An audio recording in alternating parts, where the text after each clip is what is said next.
اعوذ باللہ من الشیطان الرجیم بسم اللہ الرحمن الرحیم وَإِذَا رَأَيْتَ الَّذِينَ يَخُوضُونَ فِي آيَاتِنَا فَأَعْرِضْ عَنْهُمْ حَتَّى يَخُوضُوا فِي حَدِيثٍ غَيْرِهِ وَإِمَّا يُنْسِيَنَّكَ الشَّيْطَانُ فَلَا تَقْعُدْ بَعْدَ الذِّكْرَىٰ مَعَ الْقَوْمِ الظَّالِمِينَ۔ اور جب تو ان لوگوں کو دیکھے جو ہماری آیات میں عیب جوئی کر رہے ہیں تو ان لوگوں سے کنارہ کش ہو جا، یہاں تک کہ وہ کسی اور بات میں لگ جائے، اور اگر تجھ کو شیطان بھلا دے تو یاد آنے کے بعد پھر ایسے ظالم لوگوں کے پاس مت بیٹھ۔ سورہ انعام کی 68 نمبر کی آیت آپ کے سامنے پڑھی گئی ہے۔ اس آیت کریمہ کے اندر اللہ تعالیٰ نے مسلمانوں کو ایک اہم اصولی بات بتلائی ہے، اور وہ اہم اصولی بات یہ ہے کہ جس کام کا کرنا ناجائز ہے، منع ہے، اس کام کے اندر شریک ہونا بھی ناجائز ہے۔ جس کام کا کرنا پہلے سے ہی ناجائز ہے، شریعت کے اندر ناجائز ہے، تو اس کام میں شریک ہونا بھی ناجائز ہے۔ اس آیت کریمہ کا پس منظر یہ ہے کہ اللہ تعالیٰ نے نبی کریم صلی اللہ علیہ وسلم کو حکم دیا، اور نبی کریم صلی اللہ علیہ وسلم کے ذریعے اصل میں امت کو تعلیم دینا مقصود ہے۔ نبی کریم صلی اللہ علیہ وسلم تو بچپن سے ہی اس قسم کی مجالس میں جس کے اندر غلط کام ہوتا ہو، غلط چیز ہوتی ہو، اس میں تو شریک ہی نہیں ہوتے تھے، لیکن اللہ تعالیٰ کو امت کو تعلیم دینا مقصود ہے، اور حضور صلی اللہ علیہ وسلم کو خطاب کیا گیا ہے کہ اے محمد صلی اللہ علیہ وسلم، آپ ایسی مجالس میں شریک مت ہوئیے جن مجلسوں میں اللہ تعالیٰ کی آیات کا استہزاء کیا جاتا ہو، اللہ تعالیٰ کی قرآنی آیات کا مذاق اڑایا جاتا ہو، دینی تعلیم کی توہین کی جاتی ہو، دین کا مذاق اڑایا جاتا ہو، ایسی مجلس میں آپ شریک مت ہوئیے۔ اور اگر خدا نخواستہ شیطان ذہن سے نکال دے، بھلا دے، اور آپ ایسی مجلس میں شریک ہو جائیں تو پھر جب یاد آ جائے تو اس مجلس سے آپ اٹھ جائیں، اس مجلس کے اندر پھر شریک نہ رہیں۔ اور اگر کبھی ایسا موقع آ جائے کہ ایسی مجلس میں کہیں شریک رہے آپ، اور مجلس کے اندر غلط کام ہو رہا ہو، اور اگر آپ اٹھنا اپنی جان کے لیے خطرہ سمجھتے ہو کہ اٹھیں گے تو کیا سمجھیں گے لوگ، جان کا خطرہ ہو جائے، تو ایسے موقع پر اسی مجلس کے اندر کسی اور کام کے اندر لگ جائیے آپ، جب تک کہ وہ لوگ اس کام کے اندر مشغول ہوں آپ اس کے اندر مت بیٹھیے۔ پھر جب وہ لوگ دوسرا کام کرنے لگے، یعنی دین کی برائی بند کر دیں، دین کا مذاق اڑانا بند کر دیں، پھر آپ وہاں بیٹھ جائیے۔ اس آیت کریمہ کے اندر ایک بہت ہی اہم بات یہ بیان کی گئی ہے کہ ایسی مجلس کے اندر آپ تو مت بیٹھیے، اور اصل میں مقصود ہم لوگوں کو تعلیم دینا ہے، لیکن شیطان اگر بھلا دے، یہاں پر غور کرنے کی چیز ہے، دو باتیں ہیں۔ ایک تو یہاں امت کو تعلیم دینا مقصود ہے کہ اگر کوئی آدمی بھول چوک سے وہاں بیٹھ جائے، شیطان ذہن سے نکال دے، تو جب یاد آئے تو وہاں سے اٹھ جائے۔ تو اگر امت کو یہاں خطاب کیا گیا ہے کہ بھول اور چوک ہو جائے اور وہ اس حال میں بیٹھ جائے، تو جب یاد آ جائے تو وہ اٹھ جائے، تو اس کا دوسرا مفہوم بھی بیان کیا گیا ہے کہ نبی کو اگر اس کا خطاب ہے، امت کو اگر خطاب ہے تو امت سے بھول چوک ہو سکتی ہے، اور ہوتی ہے، یقیناً ہوتی ہے، بھول چوک، غلطی بھی ہوتی ہے، بھول چوک بھی ہوتی ہے، گناہ بھی ہوتا ہے امت سے، لیکن نبی سے تو بھول چوک ہونا بہت ہی مشکل ہے۔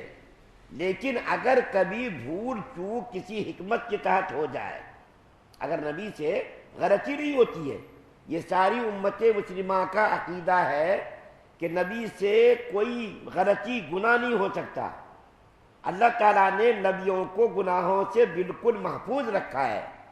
صغیرہ کبیرہ ہر قسم کے گناہ سے محفوظ رکھا، لیکن اگر کبھی بھول چوک ہو جائے تو اس کے اندر بھی حکمت ہوتی ہے،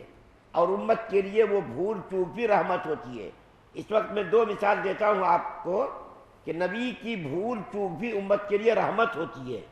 اور اللہ تعالیٰ کبھی کبھی کرا دیتے تاکہ امت کو تعلیم ملے، تاکہ امت کو معلوم ہو۔ مثال کے طور پر ایک تو مثال یہ ہے کہ نبی کریم صلی اللہ علیہ وسلم ایک مرتبہ نماز پڑھا رہے تھے، 4 رکعت والی نماز تھی، 2 رکعت پہ ہی نبی کریم صلی اللہ علیہ وسلم نے سلام پھیر دیا۔ تو صحابہ کرام نے پوچھا یا رسول اللہ صلی اللہ علیہ وسلم کیا نماز کے اندر کمی واقع ہو گئی، یا بھول چوک سے جو ہے آپ نے 4 رکعت والی نماز کو 2 رکعت ہی آپ نے پڑھا دی، یا نماز کے اندر کمی ہو گئی، کیا بات ہے یا رسول اللہ؟ تو نبی کریم صلی اللہ علیہ وسلم نے نماز مکمل 4 رکعت پڑھی۔ یاد جب آ گیا اور صحابہ کرام نے یاد دہانی کرائی تو نبی کریم صلی اللہ علیہ وسلم نے 4 رکعت نماز مکمل فرمائی، اور مکمل فرما کر کے آپ نے ارشاد فرمایا کہ اللہ تعالیٰ نے، اور پھر اللہ کے رسول صلی اللہ علیہ وسلم نے سجدہ سہو فرمایا،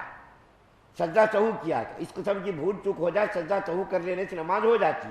تو نبی کریم صلی اللہ علیہ وسلم نے پھر سجدہ سہو فرمایا اور صحابہ کرام کو خطاب کر کے فرمایا کہ اللہ تعالیٰ نے ایسا کرایا تاکہ تم کو سجدہ سہو کا علم ہو۔ اگر اللہ کے رسول صلی اللہ علیہ وسلم ایسا نہ کرتے ہم لوگوں کو کیسا معلوم ہوتا سجدہ سہو ہم لوگ کیسا کرتے؟ فرض اگر چھوٹ جائے، چاہے بھول کر چھوٹے چاہے جان کر چھوٹے، نماز نہیں ہوتی۔ نماز کے اندر کچھ فرائض ہیں، کچھ واجبات ہیں، لیکن اگر واجب بھول کر چھوٹ جائے تو واجب کے چھوٹنے پر سجدہ سہو کر دینے سے نماز ہو جاتی ہے۔ تو اللہ کے رسول صلی اللہ علیہ وسلم نے نماز مکمل فرمایا اور سجدہ سہو آپ نے فرمایا، اور امت کو بتایا کہ اللہ تعالیٰ نے مجھ سے جان بوجھ کر یہ کرایا تاکہ تم لوگوں کو سجدہ سہو کا علم ہو سکے۔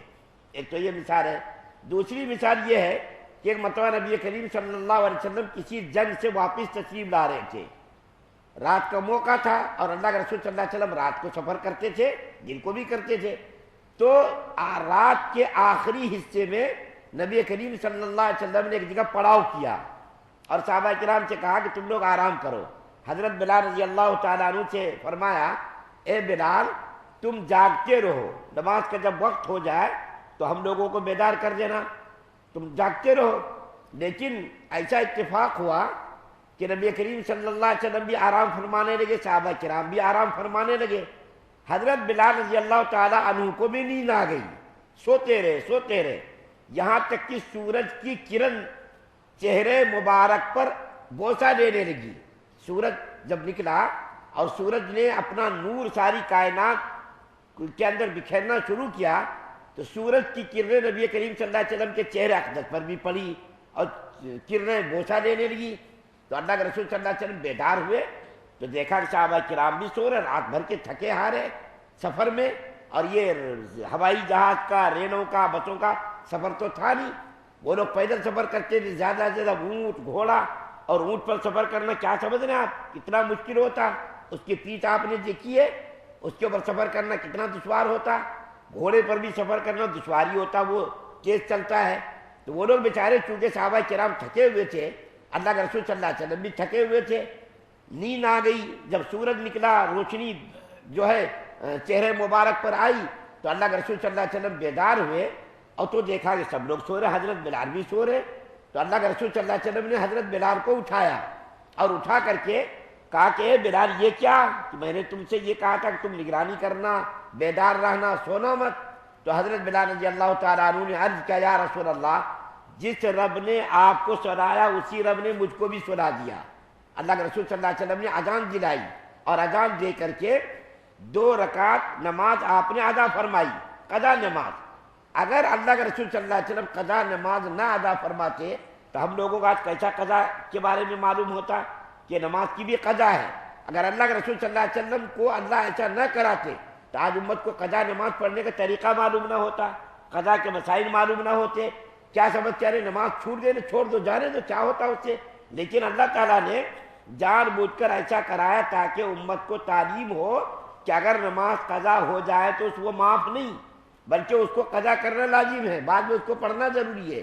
تو اگر یہاں پر نبی سے خطاب ہے تو اللہ تعالیٰ فرمانے کہ دیکھو اگر بھول چوک سے تم ایسی مجلس میں شریک ہو جاؤ تو جب یاد آئے جیسے وہاں سے اٹھ جاؤ۔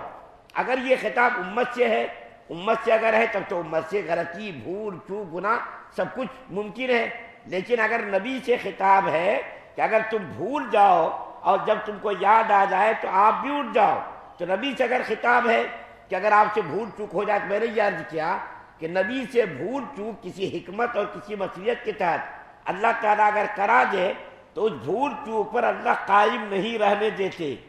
ہم سے اگر بھول چوک ہو جائے تو ہم قائم نہیں رہ سکتے. لیکن نبی کو اگر نبی سے کسی قسم کی کوئی بھول چوک ہو جائے تو اللہ تعالیٰ وحی کے ذریعے بتا دیتے کہ اے محمد صلی اللہ علیہ وسلم آپ سے یہ بھول چوک ہوئی ہے. پھر نبی کی اصلاح کرا دیتے کہ آپ سے یہ بھول چوک ہو گئی ہے, آپ اپنی اصلاح کر لیجئے.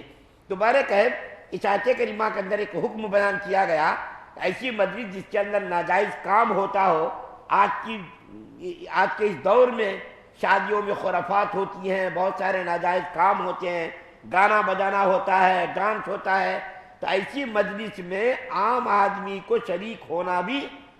غلط ہے. حضرت امام شافعی رحمۃ اللہ علیہ کا مسلک یہ ہے کہ اگر ایسی مجلس میں کوئی شریک ہو جائے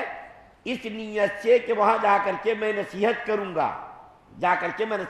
تو وہ شریک ہو سکتا ہے. لیکن حضرت امام ابو حنیفہ رحمۃ اللہ علیہ تو کہتے ہیں ایسی مجلس میں کسی صورت میں بھی شریک ہونا جائز نہیں. بعد میں جا کر کے آپ اس کو نصیحت کرو یا پہلے جا کر کے نصیحت کرو, لیکن ایسی جگہ پر شریک ہونا بالکل غلط ہے. آج کے دور میں بہت ہم لوگوں کو غور کرنے کی ضرورت ہے. جس مجلس میں, جس محفل میں, جس شادی میں, جس ولیمے میں شریعت کے خلاف کوئی کام ہوتا ہو, ایسی مجلس میں خاص طور پر, عام طور پر تو امت کو بھی حکم ہے, لیکن خاص طور پر علماء کو, مقتداؤں کو, رہبروں کو, جو قوم کے رہبر ہیں, قوم کے مقتدا ہیں, قوم کے پیشوا ہیں, ایسے لوگوں کو تو کسی بھی حال میں ایسی مجلس میں شریک ہونے کی اجازت نہیں ہے. کیوں؟ اس لیے کہ جو قوم کے رہبر ہیں, پیشوا ہیں, ان کو لوگ اپنا مقتدا سمجھتے, اور اگر وہی شریک اس قسم کی مجلس میں ہوئے تو لوگ سمجھیں گے کہ ارے یہ صحیح ہے تو یہ شریک ہوئے نا, غلط ہوتا کیوں یہ شریک ہوتے. تو قوم اس کو ماڈل بنائے گی, قوم اس کو نمونہ بنائے گی. اس لیے قوم کے رہبروں کو, قوم کے مقتداؤں کو, قوم کے پیشواؤں کو, قوم کے علماء کو اس قسم کی مجلس میں تو کسی صورت میں بھی شریک ہونے کی اجازت نہیں ہے. اللہ سے دعا اللہ ہم سب کو سننے زیادہ عمل کی توفیق عطا فرمائے. سبحان اللہ و بحمدہ, سبحانک اللہم و بحمدک.